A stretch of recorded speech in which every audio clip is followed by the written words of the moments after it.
Hello students, आज की class में हम जानेंगे स्वामी जी के शिक्षा दर्शन के बारे में। स्वामी जी का शिक्षा के बारे में क्या विचार था उसके बारे में।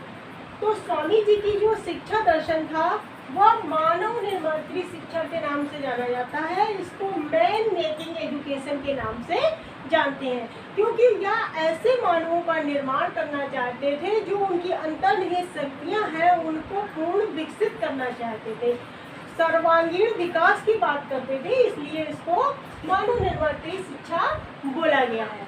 ठीक है, तो स्वामी जी के अनुसार अगर शिक्षा के अर्थ की बात करें तो स्वामी जी का मानना था शिक्षा मनुष्य की अंतर्निहित पूर्णता की अभिव्यक्ति है। ठीक है, वो क्या कहते थे कि भौतिक आवश्यकताओं की पूर्ति करनी है, इसलिए क्या पुस्तकीय ज्ञान को अधूरा मानते थे।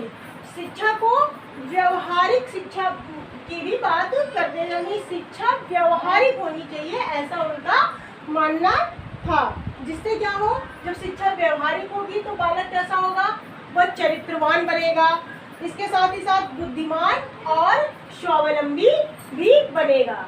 ठीक है, इन्होंने कहा कि शिक्षा को जन जन तक पहुंचाना चाहिए। ठीक है, प्रत्येक व्यक्ति तक शिक्षा पहुंचनी चाहिए। इसके साथ अंतर्निहित यानी उसकी सामाजिक, धार्मिक, आध्यात्मिक विचारों को भी बढ़ावा मिलना चाहिए। तो इसके अनुसार शिक्षा का प्रचार प्रसार होना चाहिए। इसके साथ ही साथ स्वामी जी लौकिक तथा परलौकिक दोनों प्रकार की शिक्षा देना चाहते थे। वह क्या कहते थे, लौकिक शिक्षा के बारे में उनका क्या कहना था, हमें ऐसी शिक्षा देनी चाहिए जिससे चरित्र का गठन हो, मन का बल बढ़े, बुद्धि का विकास हो और व्यक्ति स्वावलंबी बने। यानी शिक्षा कैसी होनी चाहिए जिससे व्यक्ति का चारित्रिक विकास हो, उसको आत्मनिर्भरता आए और उसकी बुद्धि का विकास हो, इसके साथ ही साथ वह स्वावलंबी भी बने। ऐसा इनका लौकिक शिक्षा के बारे में विचार था। इसके साथ ही साथ इन्होंने धार्मिक शिक्षा के बारे में क्या कहा कि धार्मिक शिक्षा पुस्तकों के द्वारा ना देकर आचरण व संस्कारों द्वारा दी जाए। यानी ये जो धार्मिक शिक्षा है उसको कैसे देना है, व्यक्ति के आचरण में उतारना है, उसको संस्कारों से सुसज्जित किया जाना है, तभी उसको आध्यात्मिक शिक्षा की प्राप्ति होगी। तो इस प्रकार यह लौकिक तथा परलौकिक दोनों प्रकार की शिक्षा की बात करते थे जिससे व्यक्ति जीवन के लिए तैयार हो सके, तो ऐसी इनका मानना था।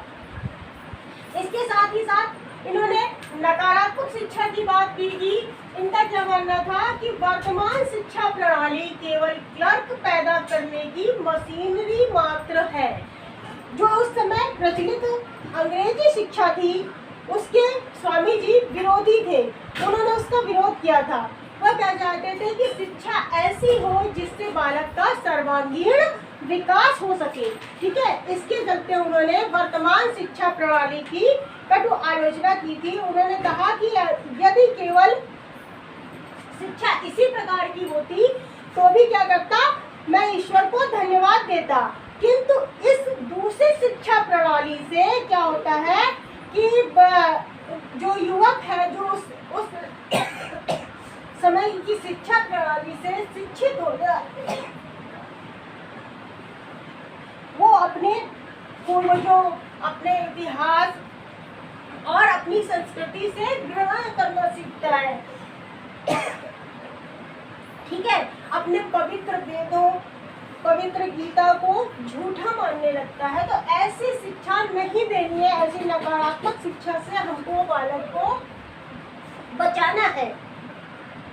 अपने अतीत, अपने संस्कृति पर गौरव करे, ऐसी शिक्षा देनी है। ठीक है, ऐसी शिक्षा नहीं देनी है जिससे वह विदेशियों की नकल उतारने का कार्य करे।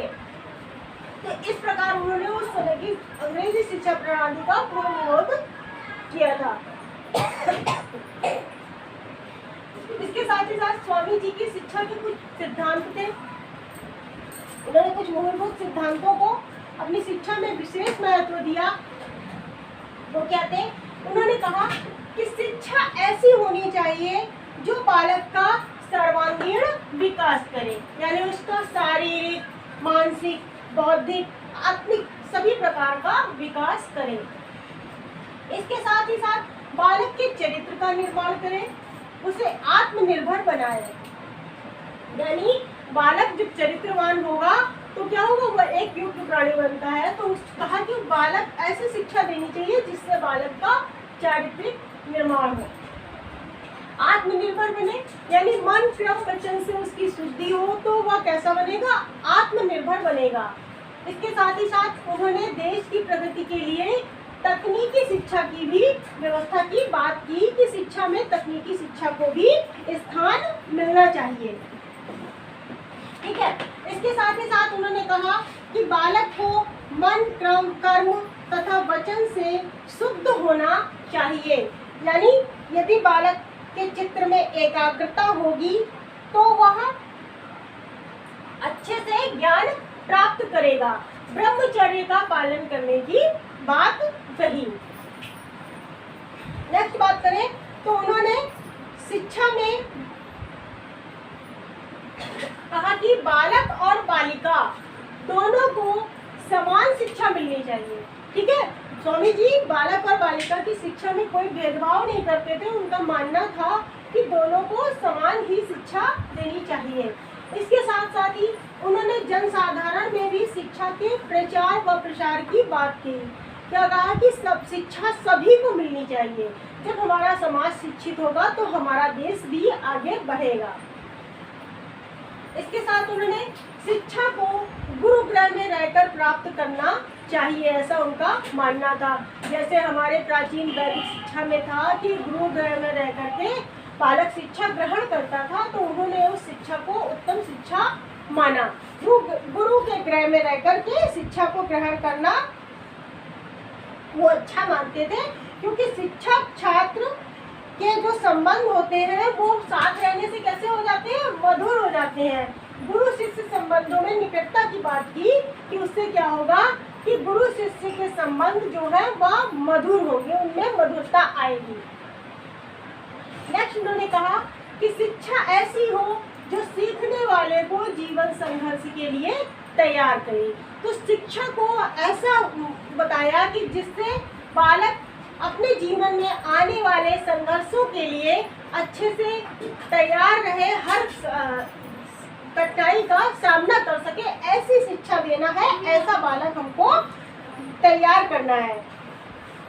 पाठ्यक्रम में उन्होंने कहा कि सभी विषयों का समावेश होना चाहिए, सभी विषयों को स्थान दिया जाना चाहिए। यानी लौकिक और परलौकिक दोनों की बात की ना उन्होंने। लौकिक शिक्षा और परलौकिक शिक्षा दोनों प्रकार की शिक्षा देनी चाहिए।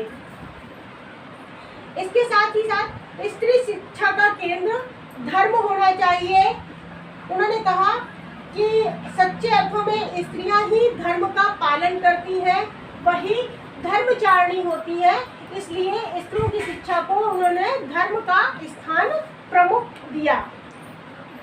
साथ ही साथ उसी शिक्षा को स्वामी जी ने क्या कहा कि उसी शिक्षा को सच्ची शिक्षा कहा जाना चाहिए, जिससे चरित्र का गठन हो, बुद्धि का विकास हो और मनुष्य स्वावलंबी बने। तो इस प्रकार उन्होंने कैसी शिक्षा, मनुष्य की अंतर्निहित पूर्णता की अभिव्यक्ति की बात की, शिक्षा में चरित्र के गठन की बात की, बुद्धि के विकास की बात की और बालक को स्वावलंबी बनाने की बात की। इस प्रकार जो गांधी जी का शिक्षा दर्शन था वह मानव निर्मात्री शिक्षा के नाम से जाना जाता है। नेक्स्ट।